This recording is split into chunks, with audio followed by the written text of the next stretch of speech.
Thank you very much. First, I'd like to thank you for inviting me here. And it's a pleasure and a privilege to be in Murcia and in campus Mare Nostrum as my first mission outside Slovenia. As you can see, I'm not really Slovenian, but I have been appointed as the president of the Mediterráneo-A University in Slovenia starting February 1st. And I'm originally from Egypt, and I will take this opportunity to very quickly take you through the higher education system in Egypt, and from it I will go to the Mediterráneo University because maybe it's a good chance to talk about both. First, in Egypt we have 46 universities and close to 200 higher education institutions. Out of these 46 universities, we have 23 that are run by the public sector, by the government, by the Ministry of Higher Education, and 22 privately owned, and one university, Al-Azhar University, which is one of the oldest universities in the world. Of course, we are actually arguing with Morocco about which is the oldest university in the world, whether it's Al-Azhar or the one in Fes. So,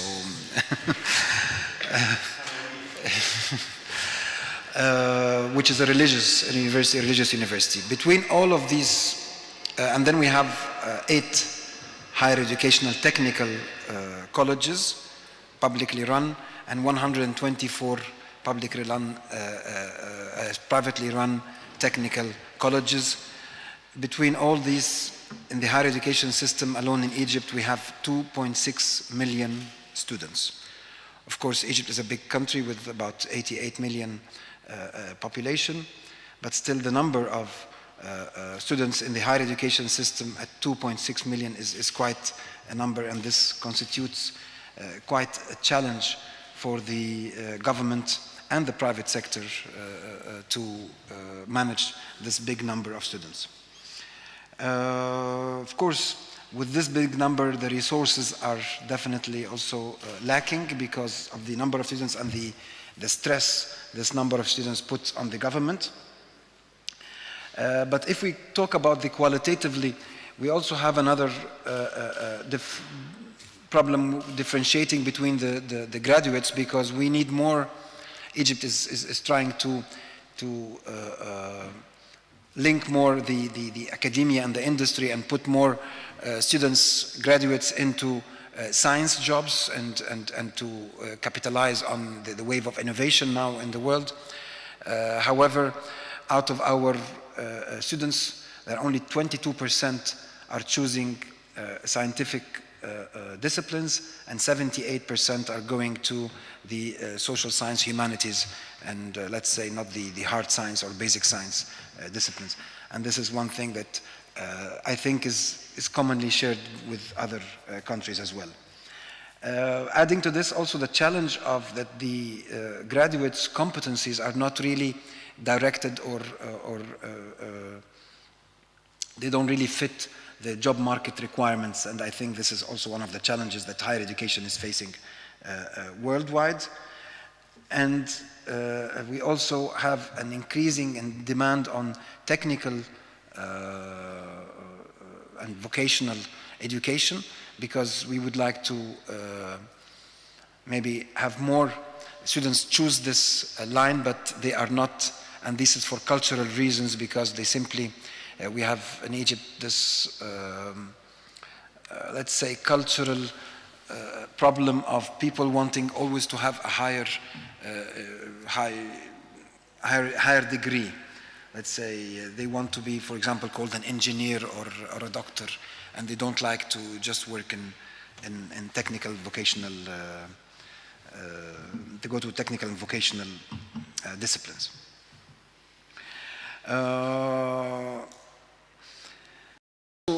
A big challenge related to how such big numbers of students learn, because since there is not enough facilities to labs and other practical ways of education to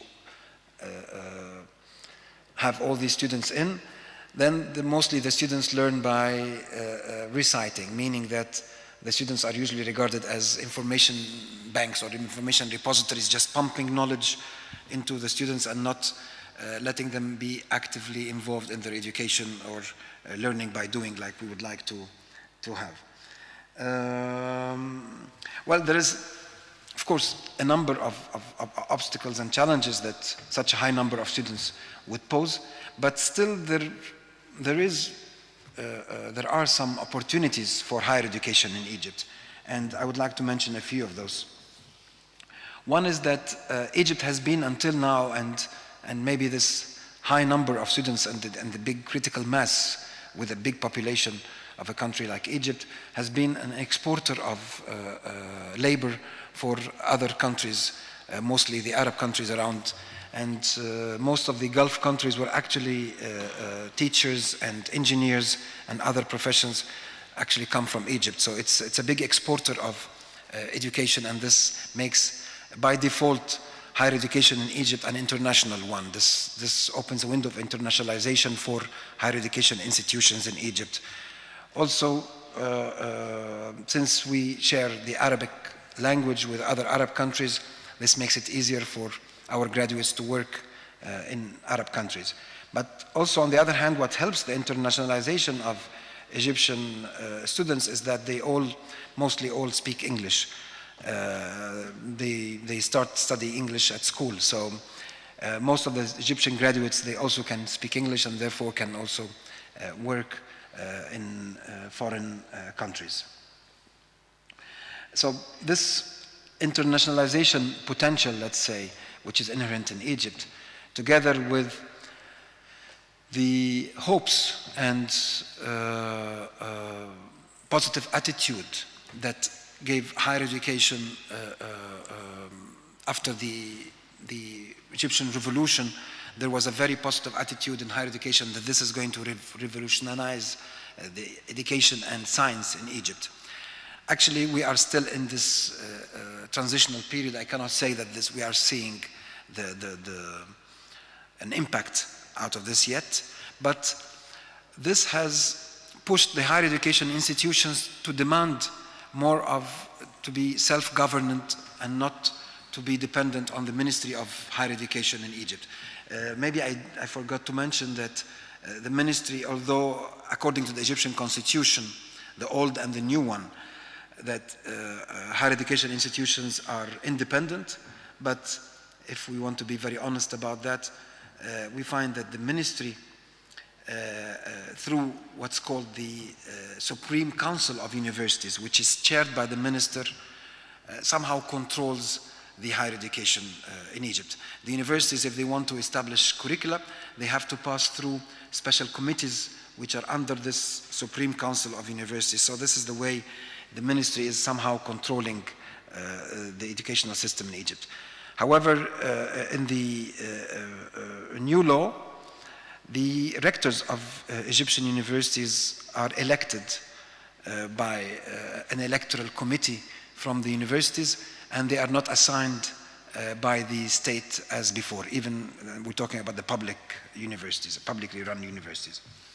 So together, the internationalization potential, together with the recent political changes, are giving some hope for more internationalization and more independence in the governance of Egyptian universities.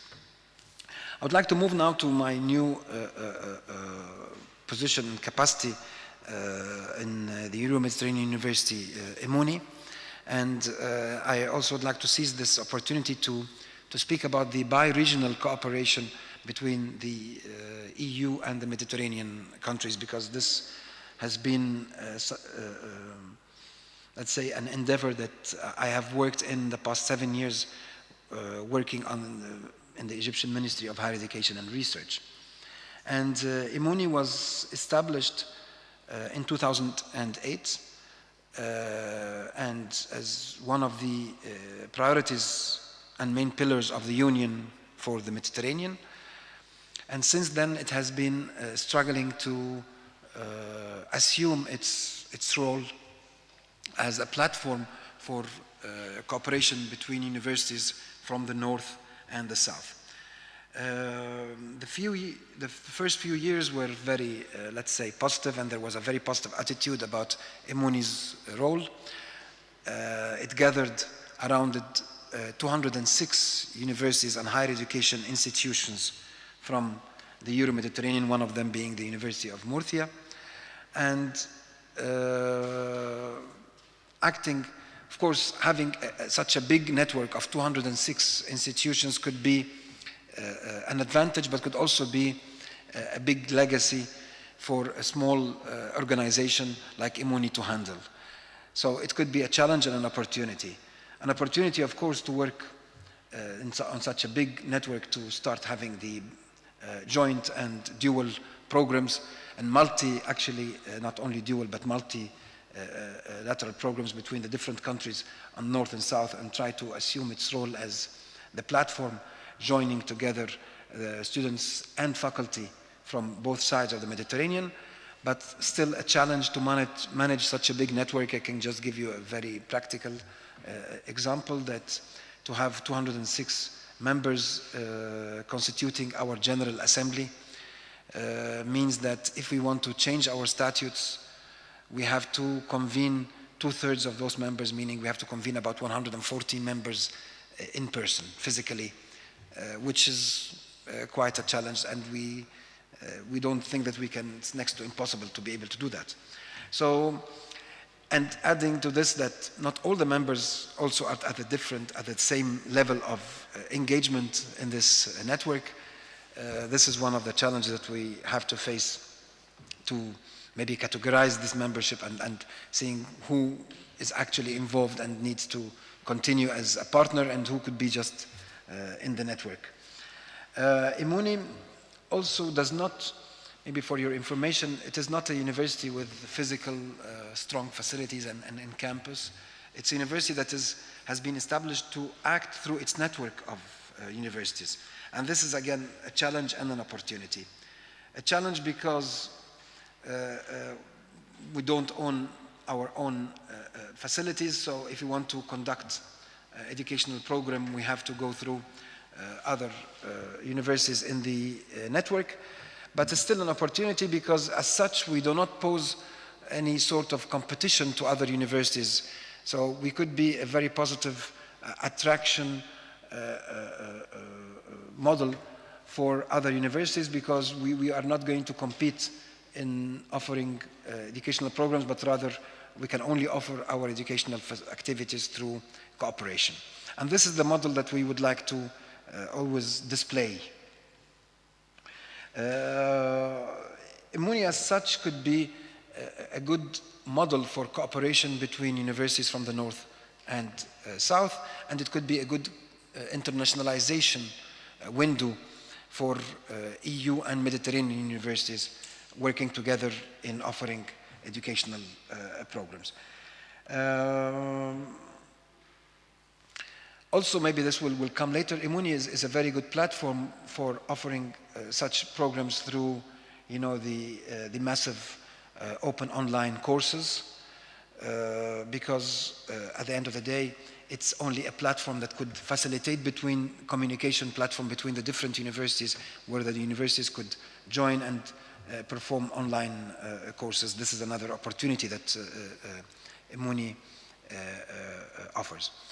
To sum up, I personally believe that Euro-Mediterranean cooperation and establishing a common space for higher education in the Euro-Mediterranean is not only important, but essential for the future of the region. It is the only way to go forward in this age of globalization, where the two sides of the Mediterranean have become should become very close together, not only in terms of the economy and the politics, but mostly this can only be built through a common education and hopefully also a research space. So we would like to proceed under the title of this ministerial conference that happened in Cairo under the Barcelona process, in 2007. This conference was the meeting of the first and last, actually, meeting of the ministers of higher education and research in the Euro-Mediterranean region, which occurred in Cairo in June 2007. And the conference resulted in what we call the Cairo Declaration, which is a very ambitious declaration that designs the way forward towards a common higher education and research space in the Euro-Mediterranean. This is the ultimate goal of Emuni, and with the help of universities such as Campus Mare Nostrum and Murcia, we can, I'm sure, attain this objective. Thank you very much.